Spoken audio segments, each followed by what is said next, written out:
You can have two good features, two good ideas, two good processes that are incompatible with each other. In my playthrough of Shenmue, I felt like this was the case. You are in a situation both where the game wants you to urgently solve the murder of your father and also go through this living city, interacting with it, getting part-time jobs, dramatically drinking Coca-Colas. Those two features are in conflict with each other. If you build a game that has a really tight narrative, but then put it in an open world space, those two features are incompatible with each other. But it's not just features.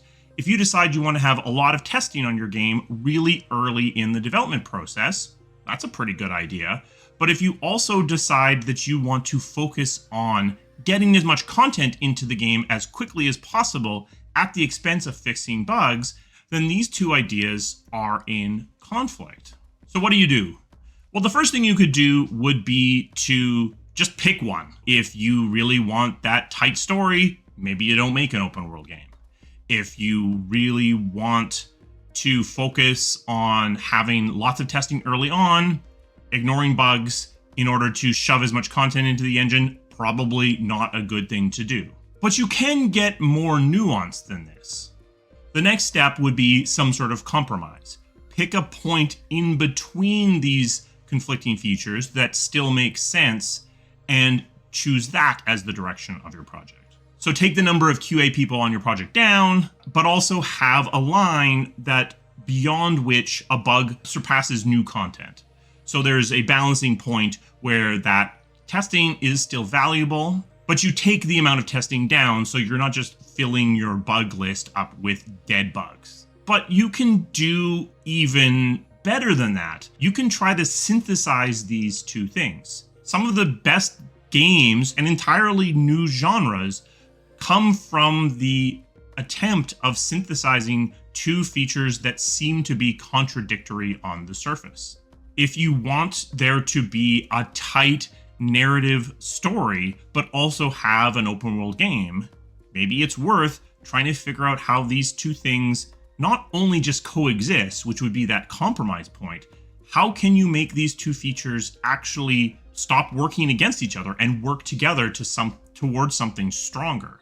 That's not always possible, and sometimes the act of chasing something as innovative as that can get yourself in a lot of trouble. But if the core of your game is dramatically drinking cokes in a live city and solving the murder of your father, maybe it's worth the effort to try to knit those together into something that's greater than the individual pieces. At the very least, you want to be aware of the fact that this is happening, that you have two features, two processes, two directions that are potentially in conflict. Because if you fail to do that, what's going to happen is these two items are just going to fight with each other in the background and provide friction to your process.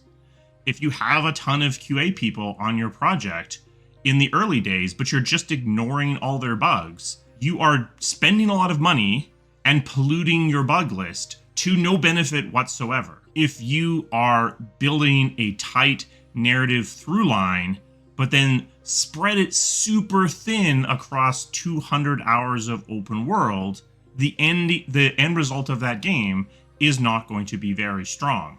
And you're going to end up having to do something dramatic in the late stages of your development to try to tie it all together. So even if you choose not to pick one over the other, even if you choose to try to find a compromise point or try to chase that synthesis of those two seemingly contradictory directions, being aware of this conflict is necessary for you to be in control of what's going on. Because something's going to happen, even if you choose to ignore the conflict. A special thanks to my members. They provide the resources that this channel needs to keep running. If you're interested in becoming a member, there's a link to that down in the description. We have merch. This is the 2DA Forever shirt. There should be a shelf below this video as well if you're interested in picking something up. Have you ever played a game that you felt was at war with itself in terms of its feature design?